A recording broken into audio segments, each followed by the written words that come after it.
All right, everybody, welcome back to Gridiron Gang, a Detroit News Lions podcast. Today is Thursday, January 29th, 2026. And on today's episode, we got a little bit of a smorgasbord for you guys. We're talking Mike Kafka joining the Lions. We're talking Scotty Montgomery maybe leaving the Lions. We're talking Jim O'Neill being back with the Lions. We're also going to take you around the NFC North, talk about some staff moves that have happened there, give you a little bit of a Senior Bowl preview, and then touch on some topics from around the NFL. But before we get to all that, I'm Nolan Bianchi, and with me, as always, my partner in crime, Richard Silva. Richard, how you doing today? I'm doing well. I enjoy the smorgasbord episode, so I'm excited for this one. I have no idea how long this episode is going to be, but we'll see. We're going to play it by ear. We're batting like 20% on our predictions of like whether it's going to be long or short. So this feels like it's going to be a shorter episode, but that means I'm going to be naturally compelled to rant and rant. That means we'll see it. We'll see you in 97 minutes. We'll see you in 97 minutes. Perfect. We should get into some news off the top, but if the people at home could get us kickstarted by reviewing and subscribing, that'd be really awesome, because we really like doing this podcast and all these reviews. The more that you guys review the podcast, the more that we get out there, and then the more that we grow, and then the more that we can do with the show. So please do us a favor and press that like button if you haven't already. I did want to start off the top with Mike Kafka, because this is probably the biggest news of any Lions, related over the last week since we've last talked on the podcast. We don't exactly know what role Mike Kafka will hold yet, but we can do a little reading of the tea leaves and presume that it'll either be the Lions passing game coordinator, which was held by David Shaw last year. And David Shaw, if you weren't aware, is John Morton's best friend. So it's highly possible that it seems like he's on his way out. Although we don't know that for 100% certain. He could also be maybe a wide receivers coach coming in here with Scotty Montgomery interviewing with the Baltimore Ravens for their OC job, or he could just be a senior offensive assistant. Kind of there were a couple guys that they signed last year who were kind of in that ilk: Bruce Gadkowski, Marcus Tuiasosopo, guys who were former quarterbacks and helped within the quarterback room, but also just kind of helped with the offense at large. We don't know any of this in terms of Mike Kafka and where he was eventually going to end up. But I think we can speculate a little bit that he'll have a pretty big impact on the Lions passing game going forward. Right. We know that it'll be some, high-ranking position on offense, which makes sense given his qualifications. I mean, the guy, he started off in 2016 as a grad assistant at Northwestern, his alma mater. After his playing career, 6-year playing career of playing quarterback in the league. Then he goes to the Chiefs, 1 year as an offensive quality control coach. And then after that, 2 years coaching, Andy Reid says, hey, Mike Kafka, how about you coach Patrick Mahomes? So he becomes the quarterback's coach in 2018. I believe it was only 1 year. Oh, sorry, 1 year. Sorry, 2 years total, 1 year in Kansas City. Correct. Right. And then he coaches for the next 2 years the quarterback's position, and then continues to do that in 2020 and 2021. But he also adds the pass game coordinator to his title. And then he eventually ends up as Brian Daboll's OC with the Giants for the past, 4 years, including this past one where he finished the year as the interim. So, I mean, he's well-traveled, and he certainly has some wins on his resume, given that he's worked with the biggest win being Patrick Mahomes, but also I think he got some good stuff out of Jackson Dart and Daniel Jones as well, for that matter. It should be noted that when Mike Kafka became the quarterback's coach in Kansas City, we didn't really know who Patrick Mahomes was. We knew he was a quarterback that the Chiefs believed in enough to move off of Alex Smith. We knew he was a top 10, I think. Top 10, he was top 12, top 13 pick. 10th. We knew these things, but we didn't expect him to be that guy. And I'm not saying that Mike Kafka had a lot to do with that, because obviously Andy Reid is a big influence there. Eric Bieniemy was probably a big influence there. But I do think on the whole, it's hard to have success if your position coach stinks. And so I think the fact that Mahomes was instantly as good as he was does speak to the quality of work that he was doing there, even if we can't necessarily see the forest from the trees on how much of an impact Mike Kafka had. And given his role, was probably minimal. And even beyond that, because we've talked about this before, that I've always struggled with, is the position good because the players are good, or is the position bad because the players are bad? How much does the position coach actually matter? Well, I think it's what maybe could speak to Kafka's, how good he was as the quarterback's coach was the fact that he held the role for 4 years. And I don't think that happens without one, Andy Reid liking him and thinking he's contributing in that spot, but even more so Patrick Mahomes. Like once Pat becomes who we know Pat is, like, I'm assuming he has some sway of who gets to coach his position, like stars do. They're not going to put a guy in that spot that Pat either doesn't like or Pat doesn't believe is like getting the best out of him. And I think another thing that's great about this hire is that, so I obviously knew that OCs in the NFL had a short shelf life. We were talking throughout the Lions OC search that they're more than half the league is looking for a new OC this year. And this is not an anomaly. It might be a somewhat of an anomaly in terms of like the total, just the sheer volume of offensive coordinators that need replacing, which is partially due to the sheer volume of head coaches that needs replacing. But I just retweeted something, or like a chart of like offensive play callers around the league. The longest tenured play caller in the league got his job in the year of our Lord 2025. the one non like head coach, like obviously there's exceptions to this, like at least maybe not by technicality, but by practice, where, Sean McVay is calling the plays in LA for 8 years, Shanahan, stuff like that. But I think for the most part, if you're not a guy that calls plays, and even if you are, like those guys, the reason that they're having success is because they have great offenses, which means that they're just getting their staffs plucked through every single offseason. And so outside of those guys, like the stability that I think that we were really talking about is just nowhere to be found. Like that, it would be, completely out of the ordinary for the Lions to have an OC who is going to call plays here for 3 years. And I think that that's what maybe they were trying to achieve with John Morton. I think that maybe they saw that landscape and said, okay, well, we like this guy. Maybe if we can get him in here, then we can have more stability than some other teams around the league. Obviously, that was a short-sighted or long-sighted plan that they didn't factor enough short-term vision into. Sure. Well, I think that's the fear with the CEO coach, right? Is that you constantly are going to cycle through these offensive coordinators that do well, and really CEO is kind of like a dying breed. It's Dan, who I think you still certainly you still feel pretty good about. Like league wide, I think the perception of Dan is still very high. Vrabel is probably, because he's going to the Super Bowl, is probably like the number one CEO coach right now. And then Sirianni's the only other one that I could really think of that's been in his spot for a little bit. And the perception of him around the league is not good. So it's really like Vrabel and Dan off the top of my head of these. Harbaugh, John Harbaugh. Yeah. So yeah, I mean that's the fear with those guys. But I think the hope with the Lions is that while Dan doesn't call plays, and it sounds like he's not going to call plays with Petzing in the building, that he is still one capable of doing it, and maybe he revisits it in the future. But also, he's not like a nothing on offense. You know what I mean? He very much knows what he's talking about on that side of the ball and is capable. And so they go out and they get Petzing. He's obviously very heavily involved with the run game stuff. We talked about his run game proficiency in Arizona, especially those first 2 seasons there. But then Kafka kind of balances out with a little bit of the passing game stuff and the tree that he comes from and working with Andy Reid. And I think that like in terms of like the trio of like Campbell, Petzing, and Kafka, and Hank Fraley, throw him in there too, assuming he keeps his role as run game coordinator, which I suppose is not a given the fact that the Lions offensive line struggled and the run game struggled last year. I guess we'll probably have to wait and see whether he retains that job. But I think with like those, let's call it 3 assistant coaches, like I think you feel pretty dang good about the triumvirate of Hank Fraley, Drew Petzing, and Mike Kafka coming together to kind of put together the game plan every week and being able to make those situational calls and everything like that. Well, and even beyond that as well, like in the week, yes, but also like when they're installing the offense, it feels like this offseason that they are willing to budge a little bit more. Like Drew Petzing aligns very philosophically with Dan Campbell, but he's not a Dan Campbell guy like John Morton, like Ben Johnson, who grew up around him. It sounds like they're willing to change a little bit. And if you are going to add some new stuff to the offense, it helps when you have influences in your building from Sean Payton with Dan Campbell, Andy Reid with Mike Kafka, and Norv Turner / Kevin Stefanski with Drew Petzing. It doesn't guarantee success, but people have long talked like fans would say, I wish we had more diverse thought, I guess, in the building, and you're certainly getting that with the staff.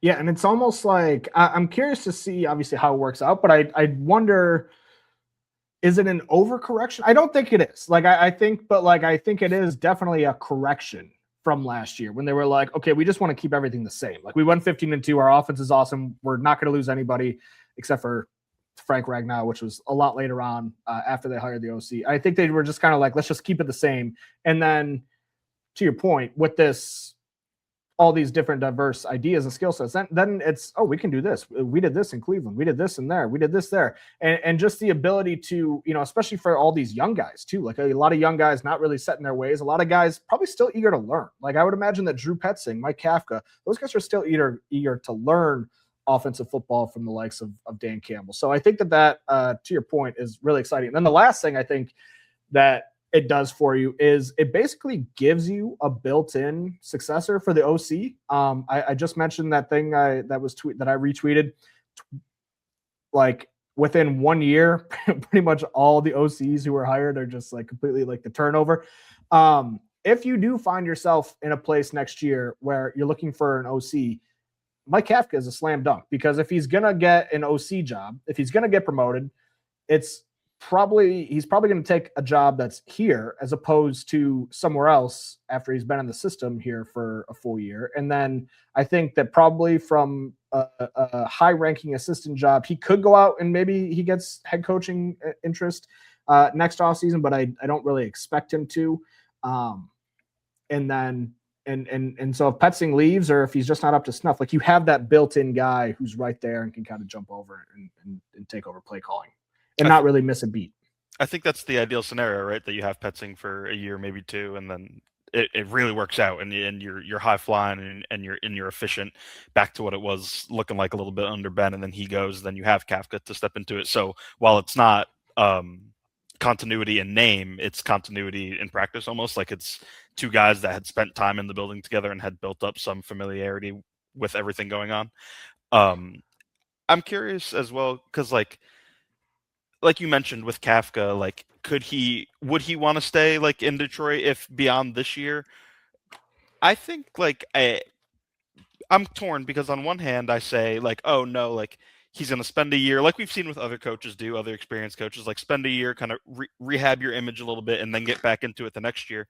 But I mean, shoot, like I really do think like the Lions offense, given its personnel, and I say this understanding of how inefficient and poor it looked at times last year, I think like the Lions personnel does offer coaches like the perfect opportunity to rehabilitate, where if Petzing leaves after 1 year or two and Kafka has an opportunity with the Lions or somewhere else, I can't imagine him choosing somewhere else over, one, a building that he'd have been in for a year plus at that point, and two, the players that he has at his disposal. And on top of that, I also think that there's something to be said for, like, if you're an offensive guy like Kafka, or if you're an offensive guy like Petzing, a lot of times those guys got the X's and O's part. Like when Mike Kafka goes off to New York, like, and he becomes the interim coach, he's got down the X's and O's part. Like that part of the job he knows how to do. But all of a sudden, when you find yourself in charge of a culture or something like that, or if you're a failed head coach who couldn't establish a culture or whatever it may be, coming here to Detroit is really attractive for the opportunity to learn under Dan Campbell. And I know kind of the things we were just saying about, like, maybe he is a little bit limited as a head coach because he does have to continue to go out and find these new OCs year over year. But if you're an OC and you're like, all right, I got that part down. Like, on top of the players, just the ability to go, okay, let me come learn the other side of this game from Campbell. Let me learn how to build a culture. And I know that there was, I think it was a Jeremy Fowler tweet at the time when Kafka was hired, where it was like, now he'll get to, Kafka was generating interest as an OC and interviewed with the Giants for the head coach job, but now he'll get the chance to go learn under Dan Campbell and kind of, restart the momentum that he had built. And I think that's, like, there's something to be said for that. And I think when we think about, like, Philly, for example, like, why can't Philly find an offensive coordinator? Because they have a CEO, head coach too, but, like, it's dysfunctional as heck. And like, based on what we saw last year, you could be the best OC in the world, but, like, if everybody else won't row in the same direction, then you're doomed to fail. And it's going to be a job that ultimately sets you back instead of springing you forward. And so I think that that is one thing that Dan Campbell and the Lions do have at their advantage, is not just a great offense, but the opportunity to say, hey, come rehab your image, come learn about culture in an environment that's relatively like free of toxicity. I have one more thing to add about Kafka before we move on. I do want to say, like, he, again, for all the good things that we've said about him, there is a reason why he is not an offensive coordinator somewhere else, like Right. and why he has to take this role. In 2022, they did a lot of good things. That first year, his first year as the OC, and the first year with Dable, with Daniel Jones, and all that, they were, I believe, it was fourth in rushing yards that year. They were middle of the pack in points or whatever, but they got the most out of that offense.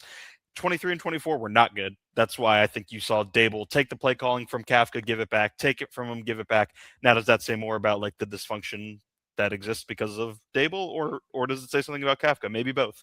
And then in 2025, once they reinserted Dart, they kind of got back to middle of the pack in points again. The passing game was never particularly like electric in New York, even though he was known as a passing guy. Again, though, like, I mean, your top receiver is Darius Slayton, who's a good player, but he's not Amon-Ra St. Brown, Jameson Williams, or any, like, Darius Slayton is probably a top 35 receiver in the NFL instead of a top 5 receiver like Amon-Ra St. Brown is. But there are those caveats where, like, he is known for these passing game things, and he had a lot of success in Kansas City, not so much in New York, and the overall success was kind of like 60-40, leaning in the direction of not great. Sure.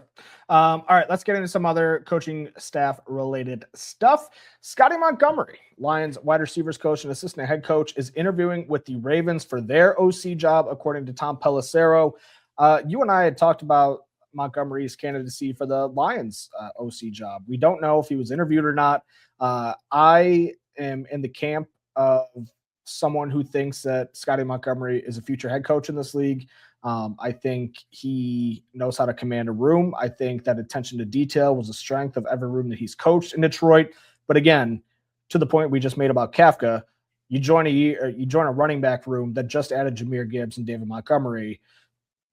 You know, there's probably some things that you can do to mess that up, but it's pretty hard to mess that up. And then after 2 years of that, don't get me wrong, a very, very strong vote of confidence that they moved him over to wide receivers, which is his more natural position, the position he played.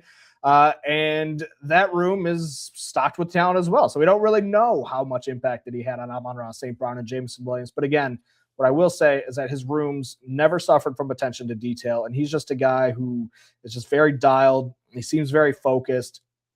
And again, after a couple years in that assistant head coach role, like, I think he's probably at some point going on to bigger and better things. I would be curious to know just how serious of a candidate he was for the Lions OC job, because, I mean, the fact that he's getting looks from Baltimore, I think, speaks to his candidacy. But at the same time, like, maybe they were so hell-bent on going outside of the organization that he was never actually seriously considered. We don't really know at this point. For everything that you said, and just now, and for everything that I said at the top about how, like, you know, for position coaches, I'm not really sure to weigh talent, whatever. I think, however, when you get like multiple instances of like moving rooms or moving teams and success follows, I think it's pretty easy to say, like, all right, maybe he is doing something right. Because I mean, in 2021 and 2022, he was in Indy, and in 2021, I think, was when Jonathan Taylor had that like monster year, 1,800 yards, 18 touchdowns, and then, like you mentioned, he comes here to Detroit. And the running back room, while I don't think that last year was their fault, I think we both agree that the offensive line had more to do with the inefficiency and hit or miss style of the running backs than the actual running backs themselves. But they were less successful when Scotty moved to receivers, and I'd argue that the receivers were, I don't want to say more successful with Scotty, but almost kind of. Like, I mean, Saint was a tick more productive this year than he was last year. JMO was, I think, especially in the back half of the year, more productive and a better receiver, a more complete receiver. You could see that in training camp, just with the routes that he was running, the detail on his routes. I think outside of the production, 100%. I mean, you saw JMO. I remember in training camp him against, I think, pretty sure it was the Dolphins, the like fake fade into a comeback, like at the front pylon. It was gross. Like, it was awesome. His comeback routes, like the way he just like decelerates is one of the craziest things I've ever seen a human being do. And just like that, we're in the offseason here. I miss football already. We only got one football game left for the next 7 months or whatever it is. Yeah. I'm gonna miss that. And I'm thinking about training camp. I can't wait to watch guys run routes in training camp. Just be like, we're back. Well, you've pointed it out before with JMO specifically, and then we'll get back on track in a second. When he runs a route like that and catches the ball and his back is turned to the DB, that's got to be a terrifying place to be in the open field for the DB, because it's like, here's a guy that is legitimately a track athlete, like track star, yes, and I have to pick if he's going to go left or right. And if I guess wrong, it's probably a touchdown. Yes, and the way that, like, if you just like watch some of the catches that he makes with his back turned to a receiver or to a DB, like sometimes he'll like go back and forth 4 times before committing to a side and going. But whatever he does, he can shimmy once, he can shimmy twice, he can shimmy thrice. It doesn't matter. Defender's not catching him. Like whatever he decides to do, he is proven right. Anyways, back on track. As one thing I will say about the stuff, and because we had to do it with Kafka, we also have to do it with Scotty Montgomery. Isaac TeSlaa didn't know a lot of his assignments this year. Again, is that a guy who has to? I was actually going to say that as a positive. Early in the year, he did not know a lot of his assignments. You saw him, and we heard about it, and we saw him go out into the field and sometimes look confused. And, maybe that's not. Khalif would get hurt or have cramps. I remember in the Baltimore game, Khalif had cramps. And, like, that was the play where TeSlaa came in, and he actually ran the wrong route, but Saint caught the what would be the game clincher. I don't think you saw a lot of that down like maybe the last month and a half, 2 months of the season, and you saw him get on the field and be more productive because of it. So in my brain, I think that's actually a plus for Scotty, that he developed or helped develop TeSlaa to get to that point. Sure. I think that's totally fair. And all I was really going to say is, like, we don't know if that's Scotty's fault or we don't know if that's TeSlaa's fault. And again, one unique thing with him is that when he was running out there, he never knew who he was going to be running out there for. He's just the next guy up. So he could be out there for St. Brown. He could be out there for JMO. He could be out there for Khalif. So he had a lot of stuff going on in his brain to his credit as a rookie. Right. So, yeah, there's that. Anything else on Scotty Montgomery before we move on? No, I don't think so. Jim O'Neill is back in Detroit, Lions safeties coach and defensive assistant. Again, one of those guys who joined a pretty good room and then made him a little bit better. He shows up in 2024. Kirby Joseph makes first team All-Pro for the first time. Brian Branch makes Pro Bowl for the first time. And again, those guys were pretty good players before he got here. I think Brian Branch was like just shy of landing on second team All-Pro as a rookie for a nickel cornerback.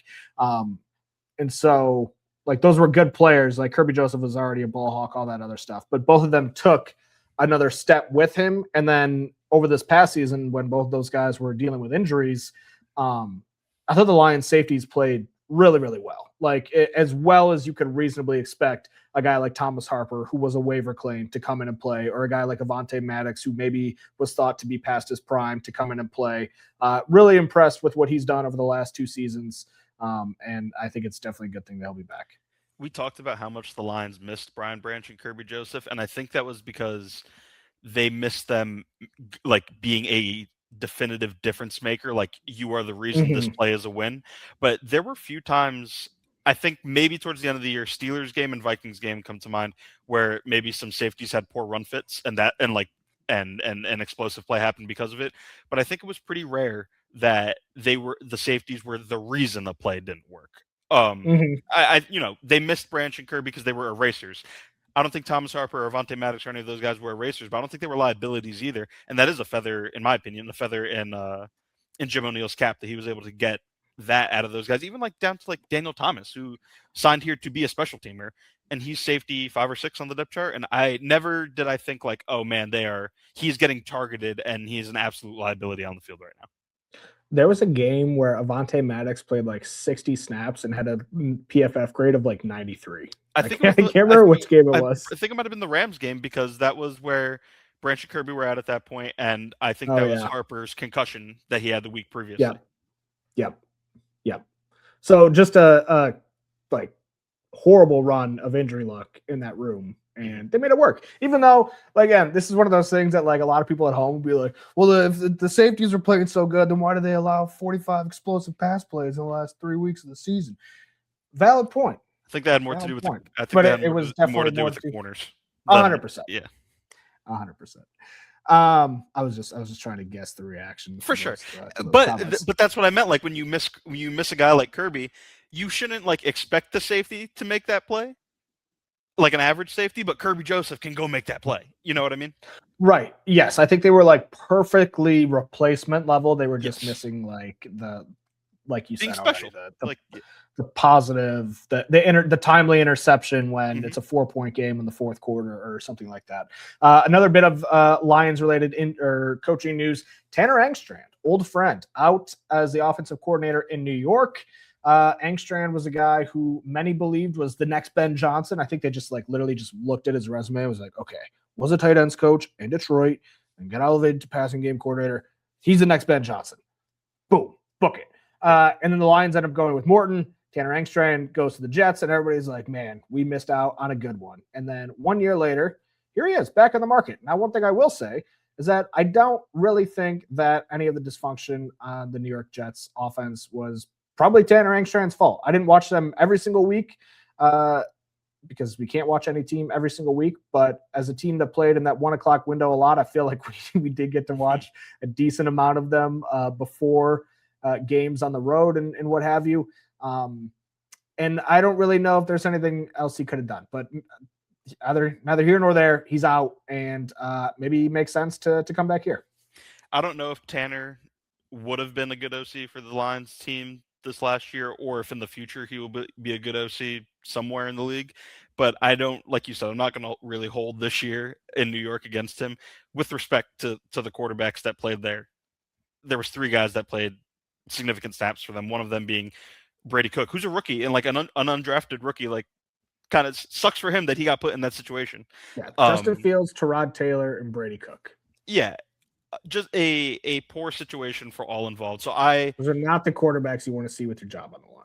No, I will not hold the season against him. But again, that doesn't also mean that like just because I'm not holding it against him means that he's gonna be good in the future. Like I don't know that. The Lions do have a tight ends opening, and like maybe Tanner gets a different job somewhere else. Maybe he could be like a pass game coordinator somewhere else, which is like a step up. But the Lions do have a tight ends coach opening, and he did coach that in Detroit. So I mean, we talked about rehabilitating image. If you want to go work for an offensive coordinator that values tight ends and then coach Sam Laporta again, it's probably maybe not the worst spot to be. Yeah. I guess we'll see what happens, because I was thinking like, I don't know. I have no idea whether he was like salty about being passed over or anything like that. But whatever happened between him and Detroit on the way out, what happened to him in New York is the kind of situation that will make you rethink your other relationships and be like, oh, that wasn't so bad, you know? Right. That, or there's something to be said if you want to be like an up and comer in the league, expanding your who you work with, I guess your influences in the league. So that would be a reason why he wouldn't come back. And I think you can kind of say the same thing about Scotty, if we're being honest. Like if Scotty has these high aspirations to be a head coach one day, maybe it is, time to, if he does get the OC job in Baltimore, like now you're going to work with Minter and instead of Dan Campbell. Just being around different guys being around a defensive guy who can help you see the game from a completely different perspective. Right. So for Scotty, I think you could say that. For Tanner, I think you could say that if he goes and is, I don't know, literally making things up, goes and be like the pass game coordinator for Tennessee with Dable as the OC and I can't remember, Saleh as the head coach. Like maybe that makes more sense, but just things to think about. I know we've talked about before how much I don't really know where you land on this. I think I've talked to a lot of people on this. I don't really remember what you said. I don't like the offseason. I prefer writing about things that are happening instead of things that could happen. At least relative to like the regular season. Like I love being in season. The one thing I do love about offseason is just like making all these coaching connections and kind of just like redrawing these trees all over again. And I think that's one of the coolest things about football is I think you can talk about these coaches in a way that you can't really talk about like, oh, the pick and roll specialist for the Grizzlies guy. Oh, he learned under this guy and this guy. Like I don't know. Maybe they are having those conversations, but I'm going to assume that they're really not. So this is one of my favorite parts of the offseason, is just drawing the connection on all the coaching trees and kind of piecing them back together. I like the offseason in spurts. I like pretty much all of April because like the draft is in overdrive, and I like 2 weeks in March when like free agency's popping. But yeah, other than that, yeah, I agree with you. I'm definitely more pro in season than off season. All right, we're making pretty good time here, so why don't we take a quick break for an ad and see you back after a word from our sponsor. For 44 years, Varsity Ford in Ann Arbor has been more than just a dealership. We're a family, proudly serving yours. As one of the top volume Ford dealers in the world, we're proof that when you treat people right, they come back, generation after generation. And now we make it easier than ever with complimentary pickup and delivery for both sales and service. So you can buy or service your Ford without leaving home. Varsity Ford, driven by family, built on tradition. All right, segment 2 here at the Gridiron Gang podcast. Thanks to everybody for tuning in. Please do us a favor, press that like, rate, and review button. Help us get going here at the Gridiron Gang podcast. We've got some more news and notes before we pop into some Senior Bowl stuff. Number 1 being that Dan Skipper, the beloved Lions 6 offensive lineman, has finally hung up the cleats. He wants to get into coaching. He made the announcement on Instagram last week. A true cult hero in the city of Detroit. I don't know if we'll ever see anything like it ever again. It's going to be weird next year when there's another offensive lineman reporting is eligible and it's not Dan Skipper and the crowd doesn't go crazy like they used to. But this is a guy who, real quick, like just for me personally, meant a lot to my career. The very first feature story that I wrote about anybody on the Lions was during 2022. And it was right after like he made his first ever start in the league. And I did this great feature story on him about his background, and him used to work at this pie shop in Frisco, Texas. When he was out of work in the NFL, he thought his career was over. And then a little over a year later, I was covering my first game ever solo. Justin Rogers was out with the flu when we flew down to Dallas for a Week 17 game against the Cowboys. And that just so happened to be the Decker reported game, which was so my first game, like as the main guy, because Justin was out, was arguably the most controversial moment of the NFL season. And so Dan Skipper, all these like momentous moments in my professional life, he has also been there for, on top of what he has meant to this fan base. Like, I think he, on a lot of respects, I think fans relate to him as a guy who has been written off. He's kind of the quintessential Lion. He's the quintessential Detroiter of, he came back, he fought through all this stuff. And then once he got his seat at the table, you know, you look at Dallas and you think maybe this guy still can't catch a break. And he just kept fighting, and his teammates loved him, and all of like, he just a great human to be around. And it'll definitely be odd for him not to be around anymore, because he wasn't a starter, obviously. But just one of the biggest like folk heroes I've ever seen covering professional sports. I was only crossed over for 2 seasons, these past 2, when he was on the team. I think the perfect example of like how, I guess, beneficial for us, Skipper being there was like after the Minnesota game, where the season is not effectively over, it is over. Like they got knocked out of the playoffs with that loss on Christmas. And that's a game like Graham doesn't play in that game. Taylor doesn't play in that game. Panay gets banged up in that game, and he talks afterwards, but he's hurting, and he's not really in the mood to talk or whatever. And I'm like looking at the offensive line, because the offensive line was a problem in that game. And I'm like, who can like speak on behalf of this unit right now? Like usually it's Taylor. He didn't play today. Like Graham like is the next veteran, but he didn't play today. Like, and Skipper spoke, and like Skipper, out of everybody in the locker room that day, like was he spoke like on behalf of the team that day. And I like, for a guy like him that has had, I don't know, 5 starts in the past however many years he's been here in Detroit, 6 maybe. I thought that was cool. And then just in general, what a cool career that an undrafted guy spends 10 years in the league. A 6'9", almost like larger than life type of personality. And not only that, not only lasts in the league for 10 years, but like finds a legitimate home in Detroit. Yeah, and like by the time that he kind of caught on here, that's about the time when most other players like kind of start coming to an end, like their body starts breaking down. Mm-hmm. But he started coming alive like right towards the end of his career, and I think we might have mentioned this on the podcast after that game, but he talked after the Chicago game just about what was potentially coming next and how his body was breaking down and how he wasn't really ready to walk away, but his body kind of said it, was kind of feeling like it was time. He'd have to talk to the doctors, but that must have been hard to like fight that long and be like, man, I finally like have a place where I'm beloved and they respect me and they have a vision for me and I have a role. And unfortunately for him, it's just in the part of his career where his body's getting worse instead of getting stronger and faster. I wonder who becomes the sixth offensive lineman now, because correct me if I'm wrong, I think Tristan Colon was he was the second sixth offensive lineman behind Skipper. He's a free agent, so it could be back, like who knows. But if he's not back, I wonder who it becomes. I think that's a great role for Giovanni Manu if he's ready for it. Like, and if Taylor comes back, and even if Taylor doesn't come back, I think that's a great role for Manu as the swing tackle and then the sixth offensive lineman. But he's got to show that he can handle it. I was thinking maybe even Miles Frazier. Like he's like tall and he kind of looks like a tackle anyways. He played a little bit of tackle in college. Yeah, he did. That would be my other guess, but yeah, I think you're probably on with that. Sure. Jonathan Gannon, Drew Petzing's old boss, making for some good battles between the Lions and the Packers. Jonathan Gannon hired as the Green Bay Packers defensive coordinator after Jeff Hafley goes to Miami to be their head coach.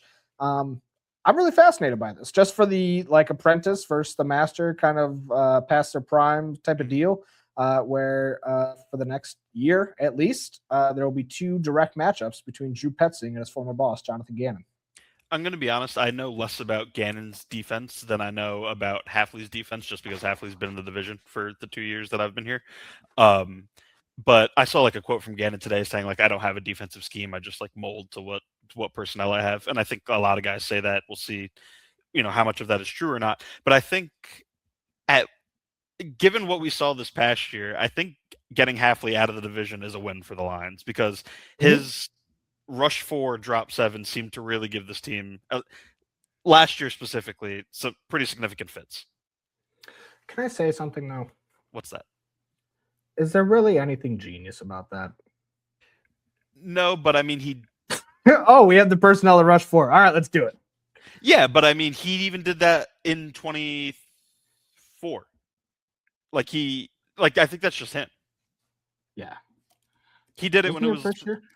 Oh no, he was in the second year.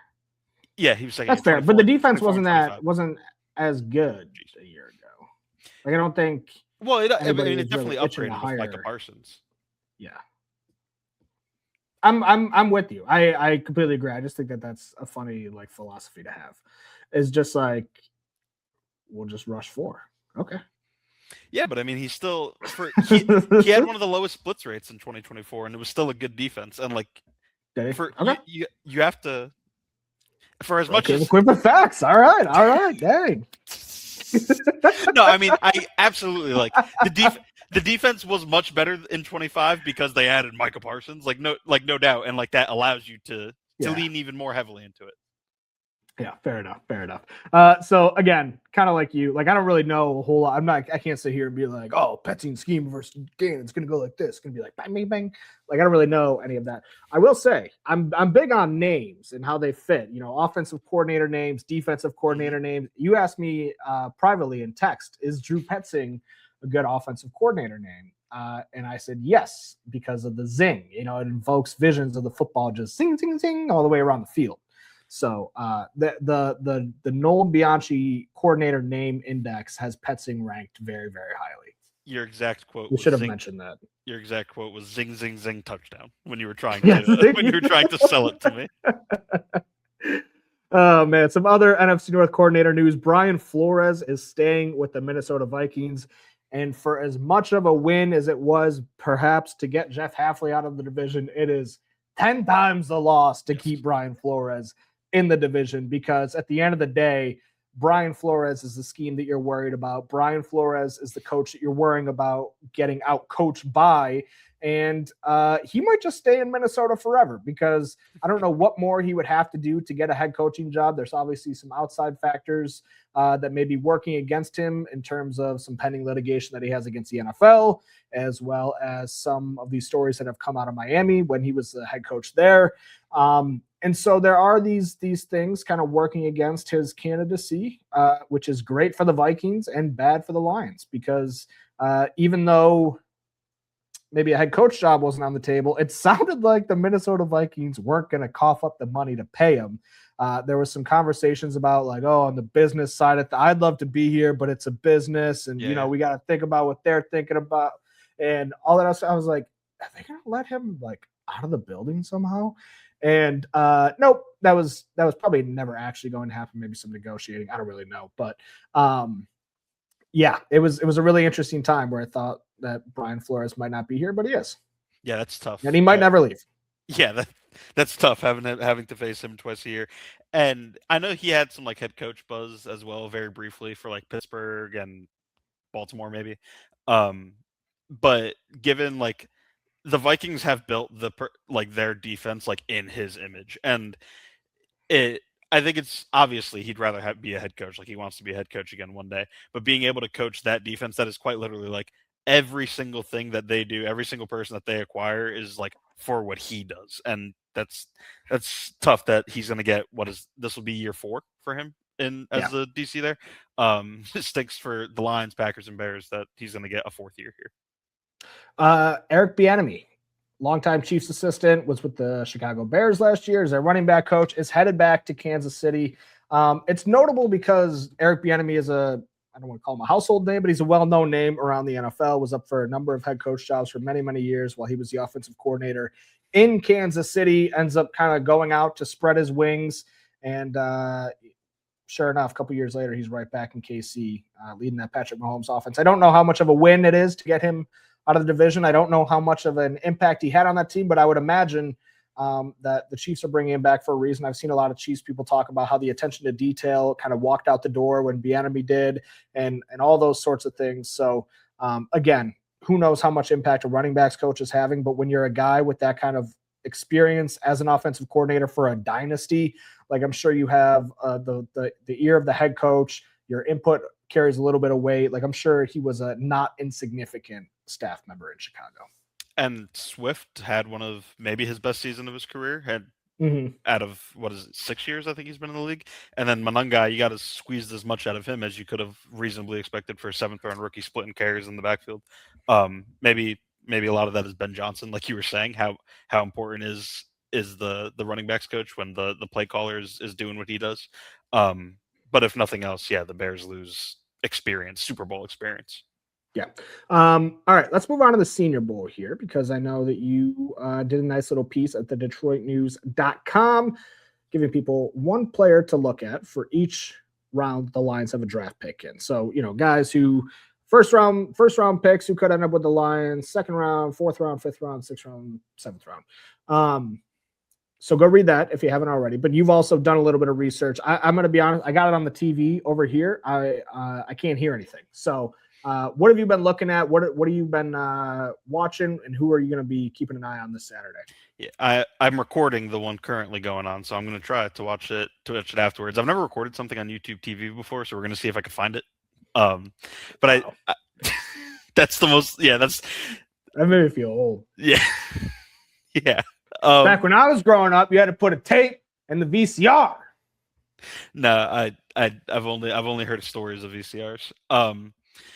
I wrote before you had to rewind it before you took it back to the video store, else they charge you extra. Before you took it back, Can you imagine to Blockbuster, and then you went to Redbox or something. Family Video.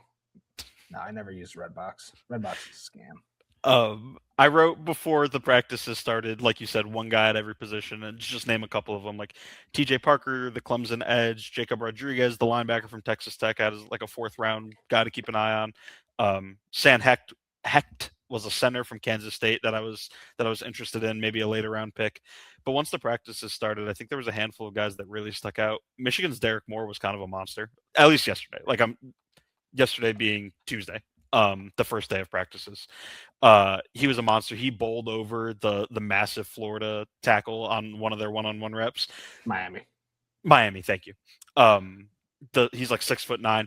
That rep, whatever. For one, like I saw people bring this up, and I do agree. Like, why are they doing those drills like in the painted end zone? Like, go out in the middle of the field where there's no paint, like so guys don't slip. And then secondly, like those drills, those one-on-one drills, just like wide receiver DB is beneficial to wide receiver, O-line, D-line, especially tackle, edge, one-on-one. It's built for the tackle, or excuse me, built for the edge to win. Like he has all the advantages. And the other thing that I saw people complaining about is this dude just played in the national championship like 6 days ago. Yeah, no doubt. But even beyond that one rep, he had that one. He had another one against another offensive tackle that I can't remember right now, where he hit with like an inside swim move immediately after bowling over. Mark Bell is the tackle that I keep glossing over from Miami. He had a swim move against another tackle. And then in like team period stuff, there was a run play and they tried blocking him with a tight end. And he just tackled the running back basically with the tight end. It was like, no, I'm going to move you into the A gap. And that's exactly like he just threw the tight end into him. So I thought he like stood out as a day one winner. I mentioned TJ Parker, the Clemson edge. I think he like, so I was looking at, the Lions pick at 17, and who do I think like is like a run to the podium guy? Like if he's wide receiver. Yeah. Who's a run to the podium guy if he's still available? I think it's like David Bailey from Texas Tech, Francis. I'm going to struggle to pronounce his last name. Mauiago from Miami, like Spencer Fano, the Utah tackle. I think a lot of those guys are going to be off the board by 17. We don't know that. There's still 3 months before the draft, but I just think a lot of those guys are going to be off the board. I think TJ Parker is one that I think would fit what the Lions do, is a proven in terms of being that big defensive end, is a proven like has juice as a pass rusher. He has like 20 career sacks over 3 years at Clemson and could feasibly be there and is having a good Senior Bowl. In my opinion, there was like one rep where he had like his long arm, like lifted another tackle literally off the ground. So he's been well. And then the last guy that I'll mention is Grayson Holton, who's a defensive tackle. And I wasn't like specifically looking at him because I was like, I don't know, like I just don't really see the Lions probably investing like a premium asset, at least in the draft, into a defensive tackle, given they just took Tyleek last year. Aleem is getting healthy, and maybe you bring Roy Lopez back. But Holton, like in team period, over and over and over again, was just blowing runs up. Like it was impossible to ignore him. So I think he's a guy that could be interesting. Okay. It was funny. I was just before we started recording this, I was on the Locked On Detroit podcast, and they were just asking me some general like off-season questions. And one of the questions was like, what do you think they're going to do at the draft? And I was like, unfortunately, like I'm going to take the biggest cop-out answer and be like, I have no idea, because I just truly do not. Like, it's so funny. Like correctly, all the names on this list, and there were a bunch of names that he didn't mention of guys that he's watching. Maybe if you just want to run through them real quick after we're done in a second. Like did you mention all of them, like the offensive guys and stuff like that? You're talking about in the store, or what we have like in the prep sheet here? In the prep sheet. We'll have you name them after sure. After we get this up. But I just think it's so funny how we're doing it again. You realize, like, who are the guys that we're watching? Defensive end, defensive end, defensive end, defensive end, defensive tackle, center, offensive tackle. Rightfully so. Mm-hmm. But it is funny that they're probably going to do something that renders all of this work useless, because they just, for whatever reason, they can't see outside of like when they drafted Penei Sewell and maybe Aiden Hutchinson and maybe Jameson Williams, really over the last couple of years, and Terrion Arnold. You know what? I take it back. I don't think, but I was going to say, they just don't seem to do the one thing that like everybody wants them to do, especially in the first round. Well, I think edge has like long been the one, right? Like for 3 years running, it's like, please take an edge. And then this year it seems to be edge and offensive tackle. Offensive tackle, I think even more like people want, because of the murkiness with Taylor. And even if Taylor comes back, people like don't want like to not have a succession plan in place. So it would be kind of funny, like if people are now clamoring for tackle and now is finally the time to address edge, like with a TJ Parker or something like that. I think that would be pretty funny. But yeah, just to mention some of the other guys. And I think my gut says, I think at the Senior Bowl, there's a little bit more like trench talent this year than there is in other positions. One position I'm really not looking at, I'm just going to be honest, is wide receiver, because I think they could draft a receiver like on day 3. I'd be stunned if they used one of their first 3 picks during the first. You would 2. be stunned. Yes, dude. After they have the top 2, and then after trading what they did to get Tesla last year, if they take a receiver in anything 4 or up, 4, 3, 2, or 1, I will be fairly stunned. I kind of think that makes it more likely, especially 1, 2, 3. They don't have a 3rd round pick currently. I'm saying which makes it even more compelling that they only have 2 picks before day 3. Could you imagine if they used the top 50 pick on a receiver that is not going to play? I guess my thing is like, what are the odds that they address edge and offensive tackle or center with these first 3 picks? Like they got, but I think there's I guarantee you at least one of those is going to go off the board. I could totally see linebacker. I could see safety even, like, excuse me, depending, like maybe they learned some stuff about Branch or Kirby. I just can't see receiver or even running back. I can't see top 50 either. Like I could see mid round for running back, depending on the situation with David. Receiver and running back, I can't see them spending a top 50 pick, no matter what. They not a top 50 pick, but they drafted Vaki in the 4th round the year after Gibbs hit. But they only have they have 2 picks. I understand. I don't think that matters. 17, 50. I think it matters to us. I don't think it matters to them. They have 17, 50, and then they jump to the 4th round, like the back of the 4th round or middle of the 4th round. I hear you. I'm just saying. If they draft a receiver on day 1 or early day 2, I'll be stunned. Anyway, I say all that to say that I wasn't really paying attention to a lot of the receivers that were there, though. Like there's a guy there from Georgia State who had like an insane one-handed catch. Besides the point, some of the offensive guys that I mentioned, I already touched on. Sam Heck, the Kansas State guy, he's cool. He's a former walk-on. He had like no D1 offers. He said I saw him do an interview. Like he said, he admitted like I was like super undersized coming out of high school. But he walked on at Kansas State and redshirted, spot starter, and then for the past 2 years has been their starting center. Trey Zune from Texas A&M, not Texas Tech. He did not play center, but people are projecting him as a center at the next level. Jake Slaughter from Florida, I thought had a good day 1 on Tuesday.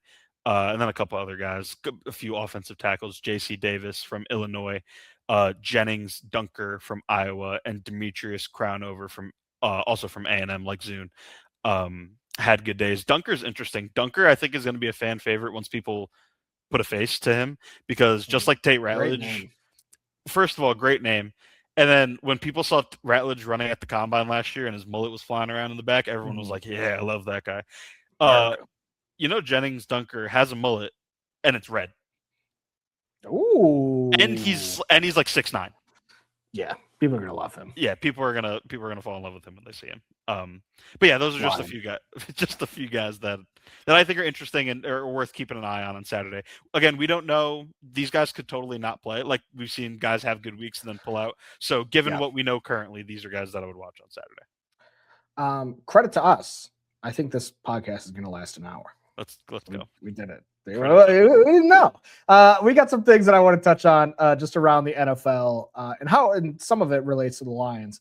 Before we get out of here, I got three quick topics before we bounce. Then we're going to play Keep 4, Cut 4 as well. Number 1 from championship weekend that I wanted to address, the clock management and just like game management from some of these coaches in the playoffs over these last 2 weeks has me like recontextualizing things that I saw with the Lions this year. And I know that that's not like, I think something that plagues some football fans, maybe less now these days, now that all these games are, readily available and stuff like that. I think what a lot of people tend to underestimate is how much the things that plague their team also plague other teams. And so obviously we talked a lot about Dan Campbell's maybe game mismanagement, especially towards the second half of the year, that he was taking over play calling. But the big stuff and the stuff that has always followed him is the 4th down decisions. And his mentor, Sean Payton, got caught in one of those quandaries that was like a matter of hindsight. And you could have said it at the time, but it really has to do with the fact that he passed up on a field goal in the first quarter of a game that they lost by 3 points. And so that was one thing. It was like, okay, so when this coach goes out, like that's all anybody's gonna be talking about. Should he have taken the field goal? Right. And then they're like, just watching Sean McVay over these last 2 weeks, he has not coached well. He did not coach well in that Bears game. Made a number of questionable decisions, including the decision to just like air raid attack the end zone in sudden death overtime after both teams had already had a possession, just because he wanted to dunk at Ben Johnson's face. And then in this game, I'm not even talking about the 4th down decision, because that is what it is. I think it was the right decision, but you could argue that he was befelled by 4th down decisions as well. But before this 4th down play, he is running down the sideline, thinks he might not have the look that he thinks he has, is going to call timeout, and then at the last second he pulls up. Play was doomed. Seahawks dropped 9. Stafford had nowhere to go with it. Turnover on downs. 3 plays later, the Seahawks throw to Cooper Kupp on like 3rd and 7, I believe, and he reaches for the first down marker, and it's unclear if he gets it, and it's unclear even if he made or finished the process of a catch. So there's 2 things that could be working in the Rams' favor to get off the field. Only problem is Sean McVay hastily ran in and called timeout without seeing what happened on the field and realizing, oh, wait, I still have a challenge flag. There's more than 2 minutes left. Maybe I should throw this challenge flag, and then if it loses, it'll function as a timeout anyways. And if it wins, then I get a free timeout and the ball back. And you can literally see, I can't remember what it was. Mike Florio like tweeted it out where you can literally see him saying something to the effect of like, yeah, why not?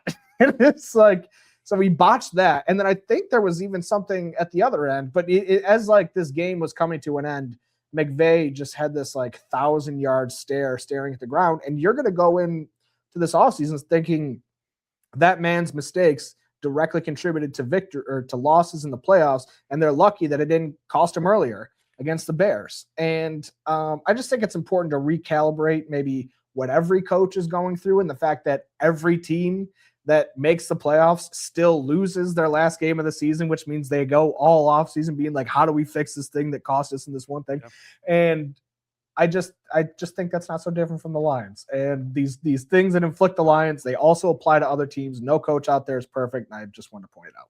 I think the 3rd down challenge with McVay ultimately wouldn't have mattered, because I think if you slow it down, like I think he did make the catch, I think he did make the line to gain, but it was still an error in the sense of we didn't know that like in real time.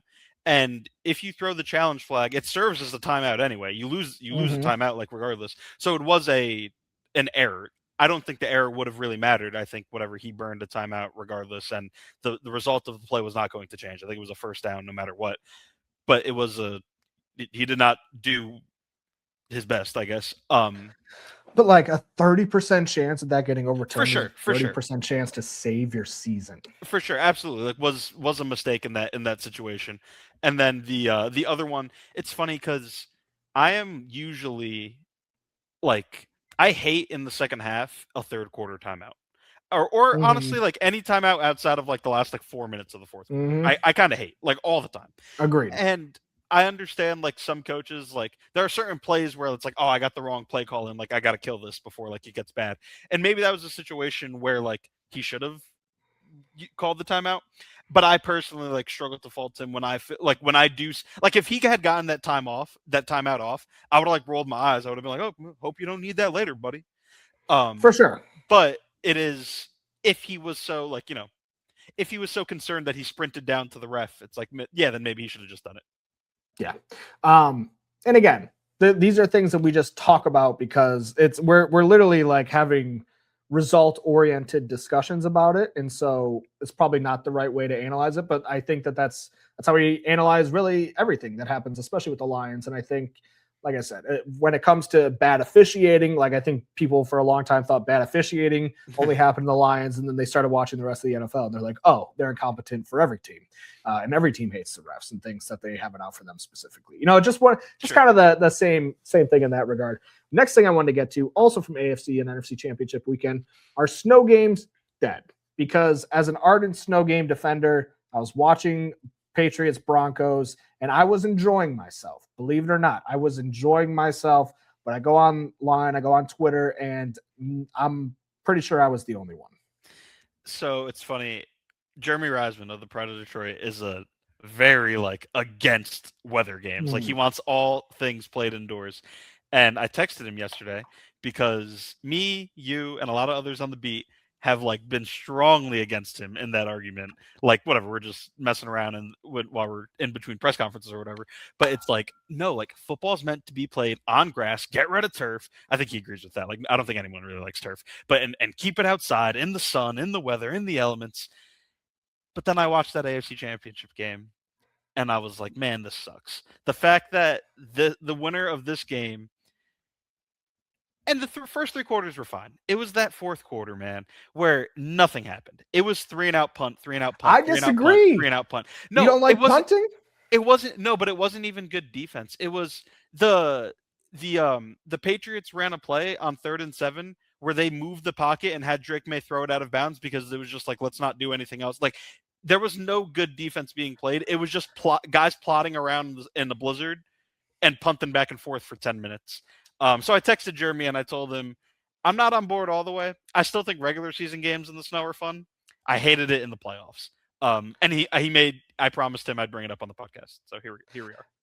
So what I will say about that is the drive you're talking about where they literally hiked the ball, ran right, threw it out of bounds. That's hard to argue with. Those are extreme circumstances. That was the whole last 10 minutes. Whatever. I like that the Patriots go, storm's coming. We get the ball out of half. Let's hold it for as long as possible. When they get this ball back, we don't care if we score. We don't care about nothing. We just want to make sure that they can't touch the ball before it starts snowing. And they did. But they tried it. They had a long drive to start that second half, and they ate up a lot of clock before the snow came. I like, on top of the visuals and all that other stuff, because that's I do the idea that you want to see each team be able to play its best brand of football in the biggest game resonates with me. I understand that. I think that's Kurt Warner, who's the biggest anti-snow game guy out there. That's his whole point is why we're just completely changing the rule. What if you just dumped water all over the basketball floor before game 7 of the NBA finals? To me, it was less about wanting to see them at their best. I just wanted to see football. The last 10 minutes wasn't football. The last 10 minutes was run, punt, run, punt, run, punt. And it was picking up 4 yards between those 3 rushes for 7 drives back and forth. It was just not even, I didn't even want football at its best. I just wanted football. My thing, and this is because like I said, it was one of those days where it's just man, it's hard. It's a hard day to be vocal about outdoor football, Yeah. But one thing I keep coming back to is I think in football, there's a certain element of just overcoming challenges that a champion has to do. And that's true in all sports, no doubt. But I think in football, there's this, the guy who blocked the game tying field goal for the Patriots was a guy off the practice squad. And there's just this certain level of resilience and fight and grit that I think is present in football that doesn't exist in other major sports. And I think when a team has to go on the road to an environment that's absolutely just dropping snow on top of the game, that's another form of a challenge that could benefit one team or the other based on the style of their play. And on this day, I think it definitely benefited the New England Patriots, aka the only team with a starting quarterback in the game. But I just think generally watching a team figure that out, I think is part of their championship lore. And the entire fourth quarter, yeah, it might not have felt like anything was going to happen, but I was tight. I was tight the entire fourth quarter because one play, could have changed everything. One guy sneaking out and all of a sudden he's in the snow and nobody can catch it. Again, those things didn't happen. And so it's it's hard for me to stand up here and be but what if it wasn't like that? But at the same time, I did still enjoy watching, just knowing the stakes and knowing that both teams were just we just got to get out of here, man. I like that feeling of oh no, desperation kind of adversity that the Patriots went through. So I don't think I'm fully ready to say that I'm like I said, pro indoor all the time because I just don't like it. I like outdoor stadiums. I think I like retractable stadiums, that can open and close the sure. top. I think I like that. But they don't. That's my stance. I agree with you. That's a good solution. However, in the end, outdoor football loses because then they only open up the roof if it's like 70 degrees and sunny. And then at that point, what's the point? I think I'd keep it open unless it snowed. I think snow would be a hard close for me all the time, close. And then if the weatherman tells us beforehand that it's going to be like a downpour, then close it. But other than those two situations, I'd keep it open. And also, if you close it, I know you touched on this. I saw you talk about this. You close it economically. Like now, it can be you could host a concert there now. You don't got to worry about the weather. And that's another part of it, because the conversation comes on the heels of the Bears, the Commanders, and the Chiefs all like announcing plans to go indoors, and those are like three, maybe less so Washington because that stadium is a dump. But like Kansas City, like you're like, man, how are you going to leave Arrowhead? Or like the Bears, how do you leave Soldier Field? Yeah. Like those scenes from that game against the Packers in the wild card run. How are you leaving that for an indoor stadium? Right. And I do get the economics of it. Of like, if this is going to be a taxpayer funded thing, it has to be something that generates more revenue for the area than just 8 football games a year. Like you got to be able to have concerts there and expos and all this other type of stuff. So I do get it from that standpoint, but it will make me sad. Oh, absolutely. And I don't think there's anything wrong with the style of football that was being played on Sunday. All right, last thing. Bill Belichick did not get into the Hall of Fame. And it is a day of great sadness that an 8-time Super Bowl champion does not get into the Hall of Fame on first ballot. 6 Super Bowls as a head coach, 2 as a defensive coordinator with the Giants. Maybe the most impeccable football resume of anybody who's ever lived. And for him to not get into the Hall of Fame is very disappointing. And I think the reason I wanted to talk about this is just because I think there is a lot of I don't even want to call it misunderstanding, but I think that there's like a lot of people speculating on how could this have happened. Mainly the one thing I wanted to address amongst other things was people saying, oh, this is why like writers shouldn't vote for the Hall of Fame anymore. But the big story of the day was the rumor that Bill Polian was the one who was lobbying against Bill Belichick because he had a personal vendetta against him from his time as GM of the Colts. And that is partially what led to Bill Belichick not getting in. Bill Polian saying, oh, yeah, I voted for Bill Belichick. And then ESPN calls him. He's like, God, you know what? Now that you mentioned it, I'm like 95% sure I voted for Bill Belichick. But honestly, I can't remember. And one thing I will say about this is I do think the process needs transparency. I do think that maybe the system itself needs an overhaul. But I don't think I am simply playing into my own biases by saying that writers will get it right more often than actual NFL stakeholders. Like people I think want like, why don't we just make all the Hall of Fame committee? You know, like I've seen a bunch of different ideas, but I think by and large, people want people like not media members, but ex-players and ex-GMs and stuff like that, get people who are involved with the game to be the ones voting on this. I would argue that, especially given what Bill Polian did to Bill Belichick's candidacy for the Hall of Fame, that it would only make the process even more politicky if you added more voices from the actual game itself to this situation.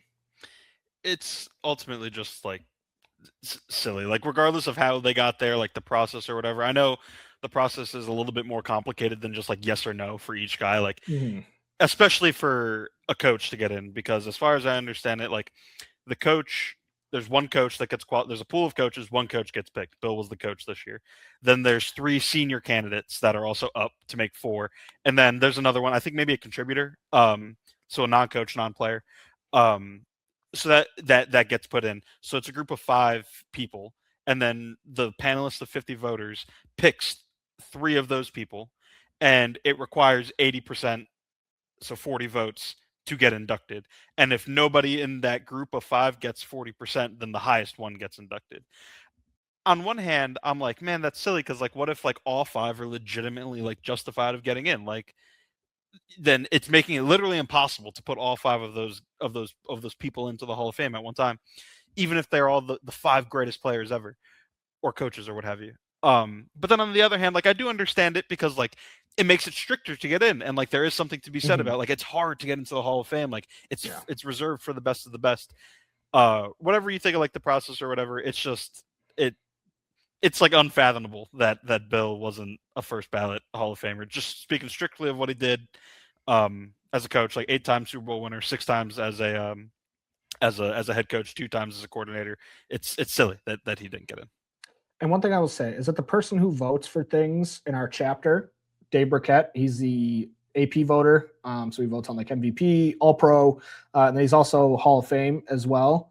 Like, seeing the process that he goes through to come to a conclusion about who he's voting for these things really makes me feel confident that these writers are more often than not getting it right, because he, like, and like I think any good reporter who is senior enough to earn his way, or his or her way into a Hall of Fame ballot, is completely detached from the feelings of what they're voting for. And a lot of times it's not even guys in their market. Like, I do know that there's like one aspect of things where, you know, if you are from the Detroit chapter, maybe you will help present or campaign for somebody from who played primarily in Detroit. But for the most part, this is an unemotional, like, and watching Dave, I know for a fact he's calling everybody. He's calling guys that he played with. He's calling coaches that he played for. He's calling this, calling that, and saying, he's going out and saying, if you were picking, who would you pick? If you were picking, who would you pick? And for All Pro, he asked current lines. Like, I know he asked current lines about like their opinions, like to help him like break tiebreakers and things like that. Like, if he's breaking a slot corner, he'll talk to Saint about it. And I just think that for the most part, there's no like room for feelings to get involved when on that side of things. What I will say is, because I did put this opinion out on Twitter, and people were saying, somebody responded like, I actually don't have a problem with the writers. I have a problem with the lack of transparency, which is something that writers and journalists are always clamoring for from other people. But then in this one specific instance, the Hall of Fame says you're not allowed to reveal your votes, which has protected a lot of people who might have not voted for Belichick. And I think that's lame as well. If you are voting for something that's this important, that that has this much impact on these people's lives, like, I agree with that. You should be accountable. You should be transparent on your ballot. And again, I know this is something that they've been directed from the Hall of Fame not to do, but I think it's just generally weak. To be clear, they can talk about it after the results come out, but they're not required to talk about it. Is the problem, right? Where like Dave can reveal. I think Dave has before like revealed his ballot after the NFL award column or something like that. I don't know if he mentioned. I think he might have said like, because I've seen some people like skirting around it, being I'm not allowed to say. Yeah. However, it is a crime that Bill Belichick is not in the Hall of Fame. I don't know. Just because I think at this point, like half the voters have already put out there. So I know Dave, like in the story, he did literally say like, I voted to put Bill in. And I think he's talked about it afterwards before. But yes, people's problem is that like it's not required that you say what your vote was afterwards. And I think some people have a problem with that. Like, I mean, I could speak like for myself, like, so admittedly biased, not the same situation. Bill Belichick is obviously a much more clearer first ballot Hall of Famer than the example that I'm going to bring up, but grew up a huge Yankees fan. Derek Jeter is my favorite athlete of all time. Derek Jeter was 1 vote away, or like 2 or whatever it was. He got like 99 point blah, blah, blah, blah, blah, whatever of the votes to be a unanimous Hall of Famer. He was like a couple short. And for him, for Ken Griffey, for Ichiro, like Mariano Rivera did it. He was unanimous. Or for like guys like that, like for the like those 3 examples, like I was so been 1 unanimous, right? Mo, just yeah, Rivera, yeah. Which like Ken Griffey should have been, Ichiro should have been, Jeter, in my opinion, should have been, especially if like 99 people vote for something and 98 agree. And you don't, like, you're the one that's wrong. If like 98 people agree and you're the dissenting opinion, you are incorrect. So I was really mad, like when that happened a few years ago. I was in college and I wanted to know like who the writer was. I wanted them to explain themselves, and they didn't. Because you want to tweet on your burner account and let them know. I'm not confrontational, but I wanted to like read an explanation, and there was no explanation to be read. So yeah, that's my experience with Hall of Fame frustration. That's funny. Derek Jeter, love him. My favorite player growing up. Not not like more unanimous than like Hank Aaron. Well, yeah, Hank is another great example. Like, there's a bunch of examples, but like I said, if you poll 99 people and 98 say one thing and you don't, you're probably like vastly incorrect. What topic have 99% of Americans ever agreed on? I'm trying to think of like a quote about like standing up for what's right, and you just like doing the opposite of whatever that quote is. You're like, conform, dang it. No, it's if I'm just saying, like, if stand up for what you believe in, unless it means standing alone, then sit down.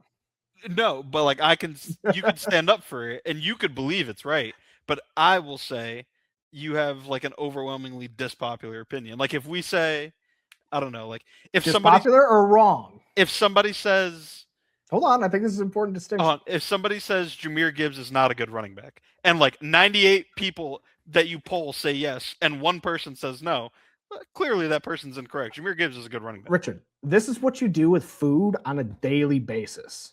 You're like, I don't say that. Cheese on a. Yes, you do. No, You're say meat. You'll be like cheese on a hamburger. That's disgusting. Like, no, who would want that? No. Say the example. Say the example. It's cashew chicken. Cashew chicken. You is the example that cashews and I had never heard. I had never heard. But you didn't say you hadn't heard of that. You said that's not a thing. People don't do that. Cashews and chicken, that doesn't belong together, and you freaked out about it. So that proves my point. Because you. But what I'm saying is you do that. No, if I was. I just gave an example. If I was voting on whether or not cashews should legally be allowed to be served with chicken, I would do some research and I would say, you know what? All right, there's all these points of why it actually does belong, and maybe I'll do some introspection. That's fair. However, what I will say, you do that all the time. I say that, and I bring it up because I say this is like somebody who doesn't watch football saying Patrick Mahomes is not a good quarterback, and it's just like, okay. Cool. Okay, but the point is, I'm a picky eater. If you're a Hall of Fame voter, you're supposed to be an expert. If I'm not writing Michelin reviews about food. I'm talking to you about it. I'm not voting on whether or not food should get 5 stars at Gordon Ramsay's restaurant. 100% fair. I'm just pointing it out. just noticing. All right, what do you got? Keep 4, cut 4. Keep 4, cut 4. Let's wrap it up. We did go long. All right, we're gonna do just wide receiver duos. I sometimes I think about like once we get to this stage of the podcast, I think about people who were at like the 4-minute mark and we were like, oh, it's probably gonna be a short episode today, and then they like looked at the thing and it says like 1:22. Yeah, or an hour 22. Yeah. We're gonna do wide receiver duos in the league. Just because me and you were watching one of these last couple games together. I forget which playoff round, but you were talking about Jackson Smith and Jigba and Cooper Kupp and where like they rank amongst wide receiver duos, and it's like, well, like JSN is awesome, and like Cooper Kupp maybe past his prime at this point, but like the little things that he does, da da da da. So we're gonna rank wide receiver duos, and the first one I'm giving you is Jackson Smith and Jigba and Cooper Kupp. Okay, I'm gonna cut them. Because just right off the bat, because I remember during this conversation that it got brought up, and then it was immediately like, oh dang, yeah, those other 4 are probably better. But I do think that like whatever they are, they're like next, they're first man out. So they're probably 5 is what I would say. I'll probably put them 5, even though we're not ranking them. So I'm gonna give you for this next one. Mm-hmm. Malik Neighbors and Wan'Dale Robinson, 1,000-yard receiver. Wan'Dale Robinson, might I add? Cut. You don't know who's coming next. Don't care. You have Wan'Dale Robinson. You got to give me good ones, though. I gave you all good play callers. I didn't give you like Jim Bob Cooter. That's Wan'Dale Robinson is a 1,000-yard receiver. Wan'Dale Robinson is the Joe Brady of receivers. Okay, and you kept him. Yeah. You shouldn't have. All right, so that's the second one. The third one that I'm going to give you, we'll get it out of the way. Amon-Ra St. Brown and Jameson Williams. I'll keep. Okay. Both over 1,000 yards for 2 straight years. Not a fake 1,000 yards like Wan'Dale Robinson, where he was the only player alive on the offense. I will say, Wan'Dale Robinson, he had 1,000 yards on. Hold on. 92 catches. Yeah. JMO had. Oh, you want to? What about last year? Huh? 699 yards. Year before that, 525. Listen, No, thank you. Listen, Cut. Jamo had 65 catches this year, if anyone was curious. Glossing over Malik Neighbors, fringe top 10 receiver. Don't care. Next Fringe one, top 10 is what I'm saying. Everybody else is going to be top 10. I don't know. Alec Pierce and Michael Pittman.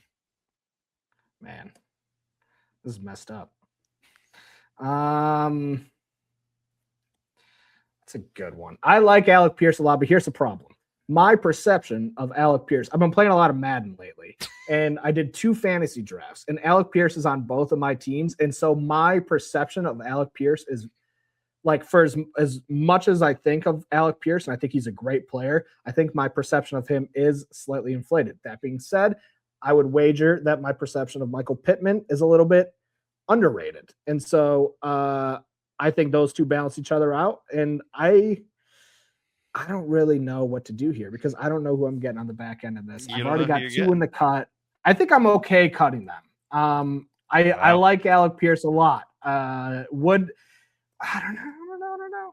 Because he played really, really well towards the end of the season. He's going to get paid this offseason. He's a beast, man. I think I'm going to keep. Wow. I think that was a mistake, but whatever. Are you final answer keep? Yeah. All right. So you got 2 spots remaining in both sections. You're next. Now, for the record, I already regret having them in there over Smith and Jigba and Cooper Kupp, but I assumed you were going to give me a lot of good ones. So, I mean, I still could. We're only halfway done. You still could, for sure. AJ Brown right and Devonta Smith. Man, I don't even know if I would put these guys in my keep. Like AJ Brown, phenomenal receiver, but like, is he worth the trouble? I don't know. And that's what I'm weighing. This past year, it wasn't great. Yeah, kind of on the way down. I had him on my fantasy team. You know when you have a guy on the fantasy team and like they're fine players, but they're not what they didn't hope you win fantasy games. You're like, this guy stinks. That's to a lesser extent how I felt about AJ Brown this past year. That being said, Devonta Smith never really had like a crazy year. Like I think his best seasons are probably on par with a T. Higgins, for example. But given that his number 1 isn't as good, I'm gonna cut him. I'm blowing this, by the way. I'm blowing this. I don't like it one bit. All right, you got three more spots here. Your next is Puka Nacua and Devontae Adams. Okay, keep them. That makes me feel good. All right, we're good. Keep. We're doing good. It's an easy keep. Yeah, not much more to say about that. CeeDee Lamb, George Pickens. Man, you don't know what's coming after. You're gonna give me these Bengals receivers last, and I'm gonna be so mad. Listen, do you want to roll the dice? It's up to you. I think pound for pound, arguably the best wide receiver duo in the league this year. Pickens and CeeDee. Lamb. Yeah. Sure. So I'm going to keep him. And I don't feel bad about that. I really do think that. If it was CeeDee Lamb and George Pickens or T. Higgins and Jamar Chase, I'd probably take CeeDee and Pickens. Even though you get the extra stuff with George Pickens, it's maybe not as fun. Your last pairing here that you are cutting. It is the Bengals duo. On my life, I swear, if I had a keep open, you probably would have named like Romeo Dobbs and Jane Reed. I got it right here. I got it pulled up right here. Whatever, dude. All right, yes, I'm cutting Jamar Chase. Dang it. I knew that was stupid. So to recap, you are keeping Amon-Ra St. Brown and Jameson Williams, Alec Pierce and Michael Pittman Jr., Puka Nacua, Devontae Adams, CeeDee Lamb and George Pickens. You are cutting Jackson Smith and Jigba and Cooper Kupp, Malik Neighbors, Wan'Dale Robinson, Devonta Smith and AJ Brown and Jamar Chase and T. Higgins. I think the only mistake was you should have swapped Pittman, Pierce, and Chase Pickens. I agree. Or, excuse me, Chase Higgins. I agree. What I will say though is like the Colts didn't have the best quarterback situation this year. You know, Pierce got to 1,000, which did not move the needle on Wan'Dale Robinson, but it does here because of my pre-existing biases. Well, Pierce did it on like 4 catches, so I understand. Yeah, exactly. He averaged 21.3 yards per catch He's amazing. I think he's a fantastic player. Future Lion, maybe, Yeah. I do think going forward, we need to make a point to sprinkle in some not great options into these because it made it more fun. Yeah, because if I just give you the top, if I just give you the top 8, then you're just ranking 8. Right. But I think there's more tough decisions if they're all good. Versus, I'm approaching. It's just like where if like half of them stink, I feel like I'm just being tricked. I'm approaching this going forward where I'm just trying to get you. I'm no longer okay. That's all I want. Fair enough. Fair enough. We can play that game. I'm in. Sign me up. Yeah. All right. I think that's all we got for this episode. I think so. All right. Thank you to everybody for listening. Hopefully you enjoyed this extra long hour, 24-minute episode of the Gridiron Gang podcast. If you do, please just hit that like button on your way out. We'd really appreciate it. Other than that, we will be back here next Wednesday with a new episode. Same time, same place. Talk to you guys soon.